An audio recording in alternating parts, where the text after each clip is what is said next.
IS Junior College, IIT, JEE, NEET Academy, Seat Guarantee Program.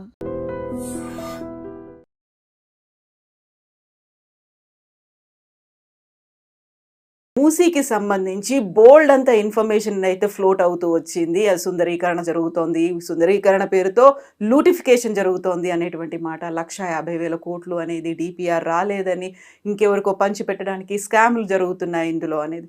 But నిన్న సుదీర్ఘ press meet, clarity వచ్చిందా sir? Clarity అంటే ఒకటి మాట్లాడుకోవాలి.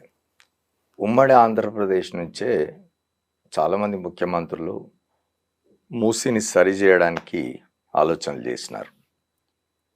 మూసీ ఏమిటి, నిన్న ముఖ్యమంత్రి రేవంత్ రెడ్డి మాట్లాడుతూ ఒక ఇది చెప్పినాడు. ప్రముఖ కవి జ్ఞాన్పీఠ అవార్డు గ్రహీత శ్రీనారాయణ రెడ్డి గారు తన 4 కూతుళ్ళకు కూడా నదుల పేర్లు పెట్టుకున్నాడు.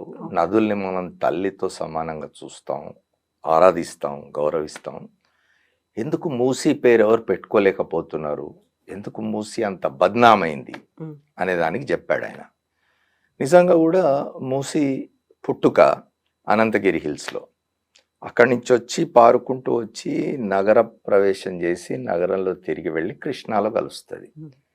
ఒక అద్భుతమైన నది అది. నిజానికి ఒకప్పుడు మూసీ నది నిజాం కాలంలో, నవాబుల కాలంలో మంచినీటి అవసరాలకు ఉపయోగించినది అది. అట్లాంటిది వాళ్ళ ఒక మురికి కూపంగా మారిన తర్వాత దీన్ని బాగు చేసే ప్రయత్నం గతంలో ఉమ్మడి రాష్ట్రంలో కూడా ముఖ్యమంత్రులు చేసినారు. ఎవరు ఏం చేయలేకపోయినారు. రాష్ట్రం విడిపోయిన తర్వాత ఏర్పడిన తెలంగాణ రాష్ట్ర సమితి ప్రభుత్వం, ఇప్పుడు BRS అయింది, వాళ్ళు మాట్లాడినారు, వాళ్ళు దీని మీద ప్రణాళికలు చేసుకున్నారు, సిద్ధం చేసుకున్నారు. ఏమి జరగలేదు. ఇవాళ రేవంత్ రెడ్డి గారు దీన్ని ఎట్టి పరిస్థితుల్లో నేను బాగు చేస్తా అంటుండే. నిజంగా ఆయన చేయగలిగితే 5 సంవత్సరాలు పడుతుందా, 6 సంవత్సరాలు పడుతుందా దాన్ని క్లీన్ చేయడానికి, దాన్ని ఒక పద్ధతిలోకి తీసుకురావడానికి అనేది ఆలోచించాల్సిన విషయం. కానీ అది చేయగలిగితే మాత్రం ముఖ్యమంత్రి చరిత్రలో నిలిచిపోతాడు రేవంత్ రెడ్డి గారు. ఎంతవరకు సాధ్యం అవుతుంది, ఎంతవరకు అది సహకరిస్తారు, అందరూ సహకరించాలి. ఇప్పుడు ఒకటి, ప్రతిపక్షంలో ఉన్న వాళ్ళు ప్రభుత్వంలో జరిగే తప్పుల్ని ఎత్తి చూపడం, విమర్శించడంలో తప్పులేదు. BRS ఆ పని చేయాల్సిందే. ఇప్పుడు BRS ప్రతిపక్షంలో ఉన్నది. ఇంకా 2 మాసాలు అయితే 1 సంవత్సరం అవుతుంది ఈ ప్రభుత్వం వచ్చి. ఈ ప్రభుత్వంలో ఏమైనా పొరపాట్లు జరుగుతుంటే ఎండగట్టడంలో, విమర్శించడంలో తప్పులేదు. కానీ ఒకేసారి ఈ మూసీదే తీసుకుందాం. 1,50,000 కోట్ల ప్రాజెక్ట్ ఇది. ఇందులో 1,20,000 కోట్లు, 30,000 కోట్లు తినేస్తారు వీళ్ళు అనే మాట మాట్లాడుతున్నారు. అందులో 25,000 కోట్లు AICCకి పంపించారు. BRS నాయకులంతా మాట్లాడుతున్నారు. మీరు ఇంతకుముందు మీ ఇంట్రడక్షన్ లో 140 కోట్లే ఖర్చు అయినాయి అని చెప్పినారు. ఖర్చు కూడా కాలే. ఇంకా ఒక 4 కంపెనీల్లో 5 కంపెనీల్లో ఈ ప్రభుత్వం ఎంపిక చేసింది. వాళ్ళను డీటెయిల్డ్ DPR ఇమ్మని అడిగింది, ప్రాజెక్ట్ రిపోర్ట్ ఇమ్మని అడిగింది, డీటెయిల్డ్ ప్రాజెక్ట్ రిపోర్ట్ ఇమ్మని అడిగింది. ఆ ప్రాజెక్ట్ రిపోర్ట్ తయారు చేయడం కోసం ఈ కంపెనీల మీద వెచ్చించే సొమ్ము 140 కోట్లు. ఇంకేం ఖర్చు కాలే, 140 కోట్ల కేటాయింపు జరిగింది అంతే. ఈ ఖర్చు, ఈ 140 కోట్ల ఖర్చు పెట్టి DPR సిద్ధం చేసి దానికి ఒక ఇది ప్రణాళిక తయారు చేసి రోడ్ మ్యాప్ వేసుకున్న తర్వాత అసలు పని ప్రారంభం అవుతుంది. అసలు పని ప్రారంభం అయినప్పుడు అది ఎంత ఖర్చు అవుతుంది, ఎంత దూరానికి ఎంత ఖర్చు అవుతుంది, దాన్ని అక్కడ ఏళ్ల తరబడి ఆవాసాలు ఏర్పాటు చేసుకొని నివసిస్తున్న వాళ్ళని రీహాబిలిటేట్ చేయడానికి ఎంత ఖర్చు అవుతుంది, దాన్ని బాగు చేయడానికి ఎంత ఖర్చు అవుతుంది, ఇవన్నీ కూడా లెక్కలు వస్తాయి. ఇప్పుడే వాటన్నిటి గురించి మాట్లాడడం సరైంది కాదు. ఇవాళ భారత రాష్ట్ర సమితి నాయకులు KT రామారావు గారైనా ఇంకోళ్ళైనా ఈ 1,50,000 కోట్లు అనే అంచనాకి ఎట్లా వచ్చినారు.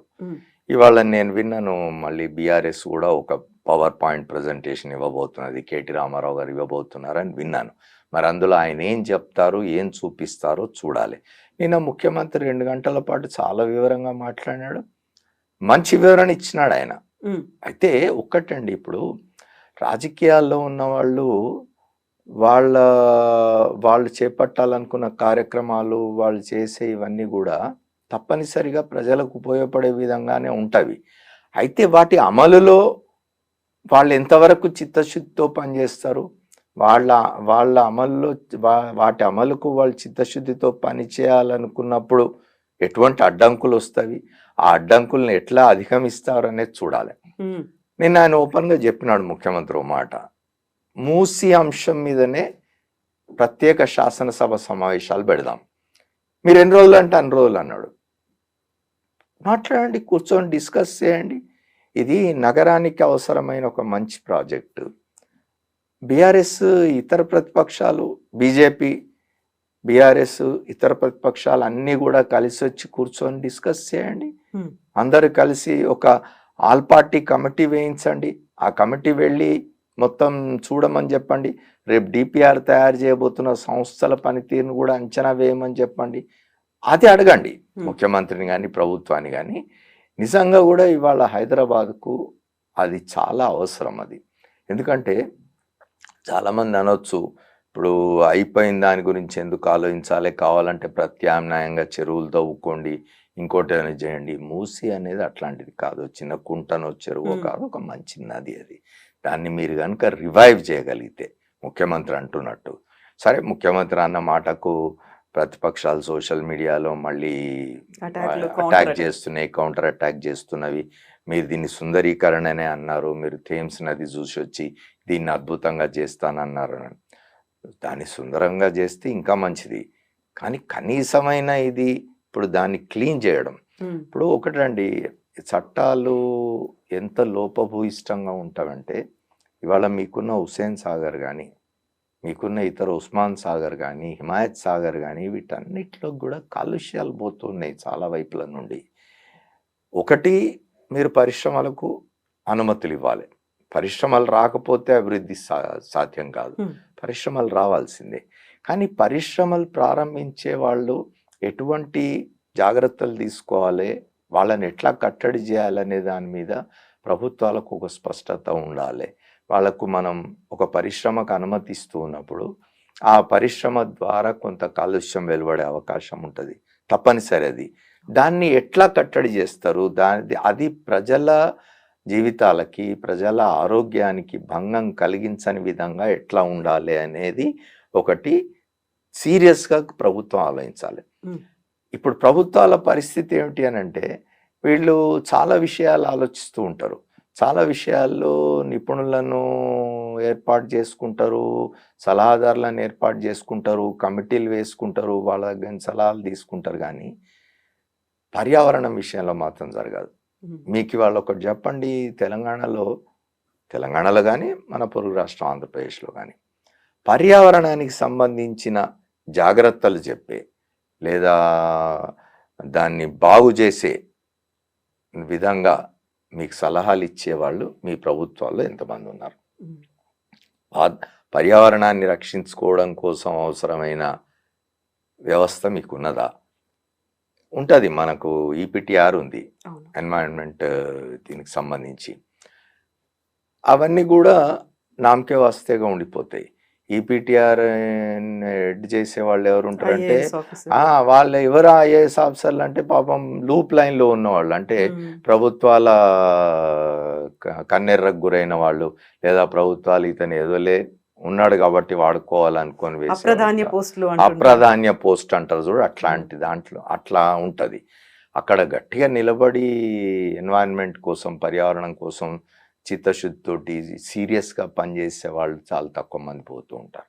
అట్లాంటి ఒక వ్యవస్థ ఏర్పాటు చేసుకోవాలి. మీరు ఏర్పాటు చేసుకుంటే, ఇప్పుడు ఒకటండి, మీరు విదేశాలకు వెళ్ళి చూస్తే, అమెరికా లాంటి దేశాల్లో లేదా ఇతర దేశాల్లో కూడా అక్కడ తుఫాన్లు వస్తాయి.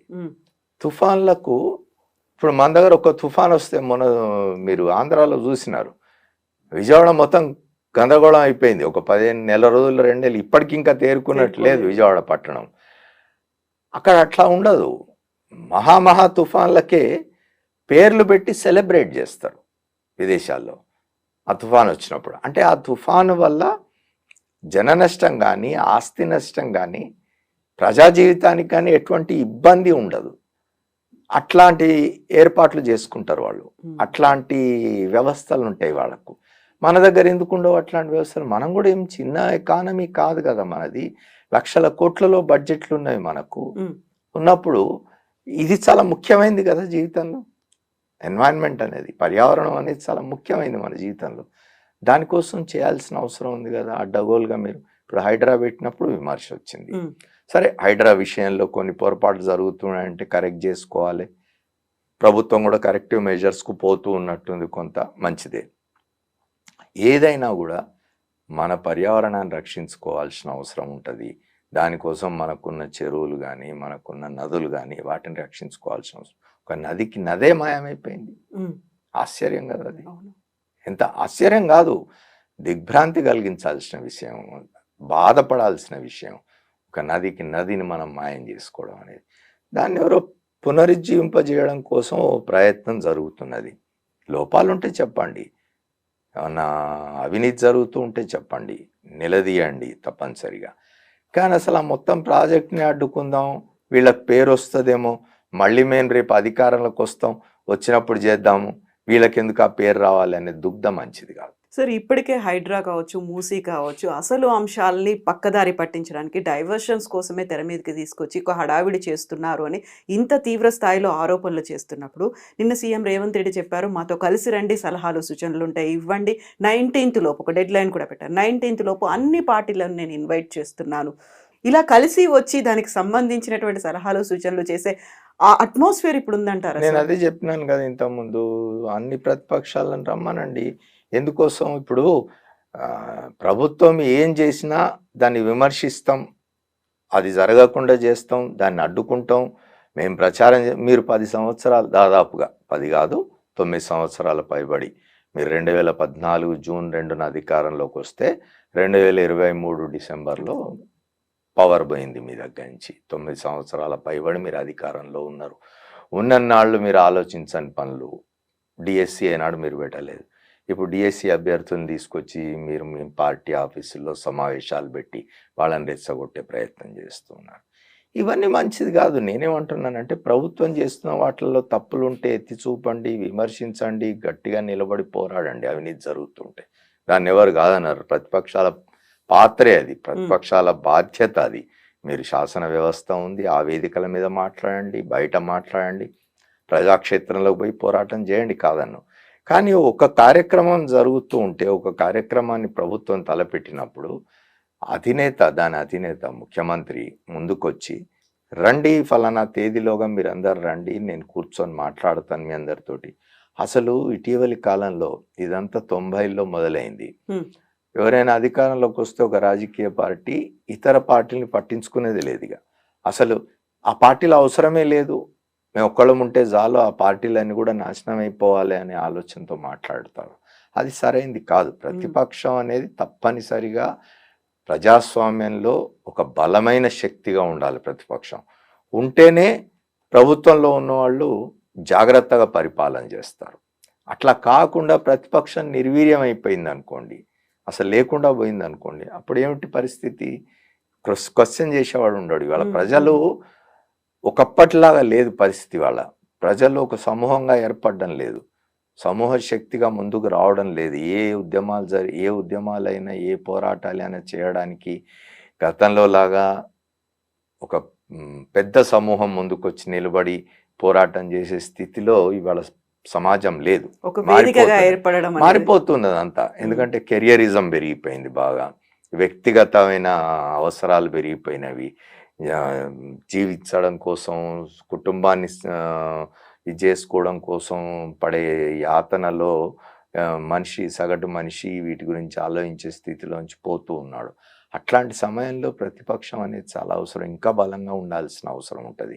కానీ ఇట్లా నిరాధారమైన ఆరోపణలు, లేదా మనం ఇవాళ ప్రాజెక్ట్ అయితే చాలు అనుకునే పరిస్థితి ఉండకూడదు. కాంక్రీట్గా ఉండండి. ఎస్, మూసీ ప్రాజెక్ట్ ఒకటి అంటున్నాడు ఆయన ముందు ఏం చెప్పినా కూడా ఇప్పుడు ఆయన ఏం చెప్తున్నారు, ఇది పునరుజ్జీవం మాత్రమే, 140 కోట్లు కేటాయించినాము, డిపిఆర్లు తయారవుతవి, వాటి కోసం ఈ కంపెనీల్ని మేము చూస్ చేసినాము అని పారదర్శకంగా చెప్తూ ఉన్నాడు ముఖ్యమంత్రి గారు. దాని మీద మీకు ఏమన్నా అభ్యంతరాలు ఉంటే చెప్పండి, దాని మీద మీరు చర్చించదలుచుకుంటే చర్చించండి. శాసనసభ సమావేశం పెడతా అంటున్నారు ఆయన, ప్రత్యేక సమావేశం. అందులో పాల్గొనండి, అందులో చర్చ చేయండి, అందులో మీరు సలహాలు ఇవ్వండి. మార్పులు చేర్పులు ఏమైనా ఉంటే ప్రభుత్వం మీద ఒత్తిడి తెచ్చి వాటిని మార్పులు చేయించండి. ప్రజలకు సంబంధించిన సమస్యలు ఉన్నవి, వాళ్ళ రీహాబిలిటేషన్ సమస్యలు ఉన్నవి. ఈయన ముఖ్యమంత్రి గారు చెప్పినారు, 200 మందికి మేము పునరావాసం కల్పించినాం డబుల్ బెడ్రూమ్లలో. ఇంకా కూడా ఎవరన్నా ఉంటే వాళ్ళకి ఇట్లాంటి ఇంకా చాలా గత 10 ఏళ్ల కాలంలో నిర్మించిన అనేకమైన డబుల్ బెడ్రూమ్లు ఖాళీగా పడి ఉన్నవి.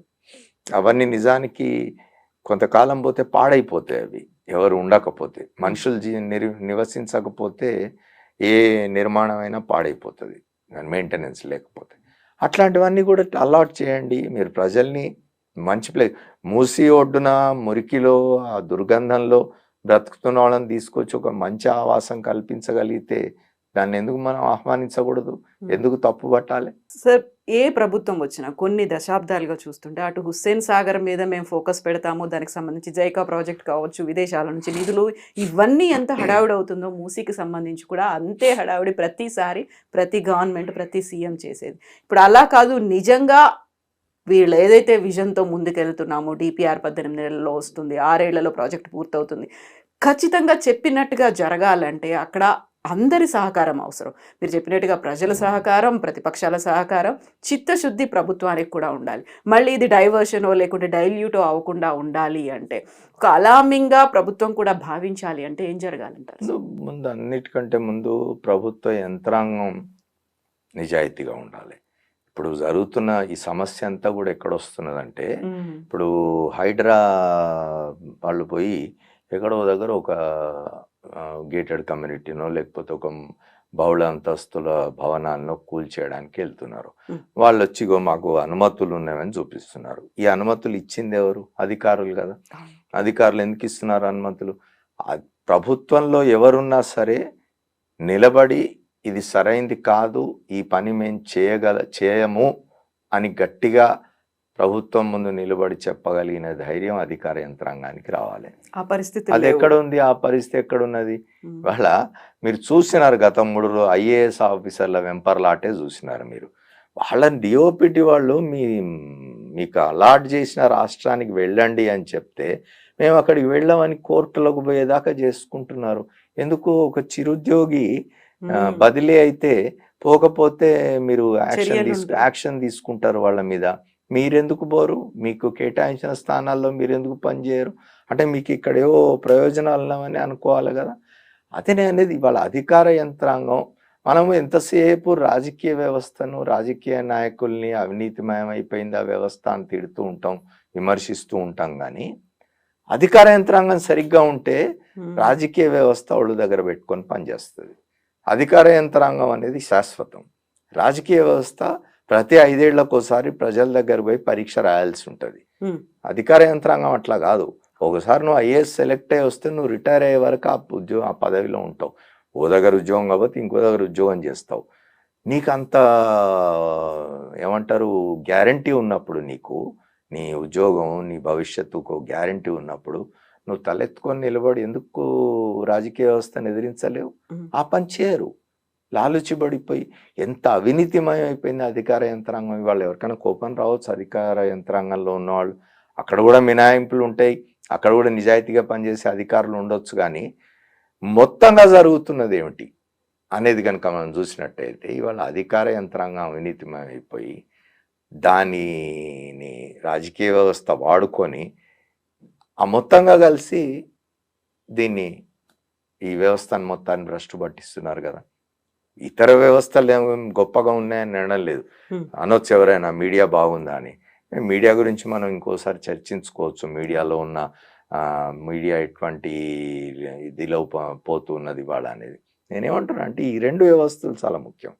ఇక్కడ ఏ దేశమైనా ఏ రాష్ట్రమైనా ప్రగతి సాధించాలన్నా, ప్రజలు బాగుండాలన్నా రాజకీయ వ్యవస్థ, అధికార యంత్రాంగం ఈ 2 కలిసి నిజాయితీగా బలంగా ముందుకు పోయి ప్రజల కోసం పనిచేస్తున్నాం అని అనుకోకపోతే, రాజకీయ వ్యవస్థ ఒక్కోసారి ఇది చేసినప్పుడు అధికార యంత్రాంగం బలంగా నిలబడాలి, గట్టిగా నిలబడాలి, నిలబడి చెప్పాలి ఇది చేయడానికి వీల్లేదు, ఇది చేయం. అట్లాంటి అధికారులు ఉన్నారు. గతంలో చాలా దృష్టాంతాలు ఉన్నవి.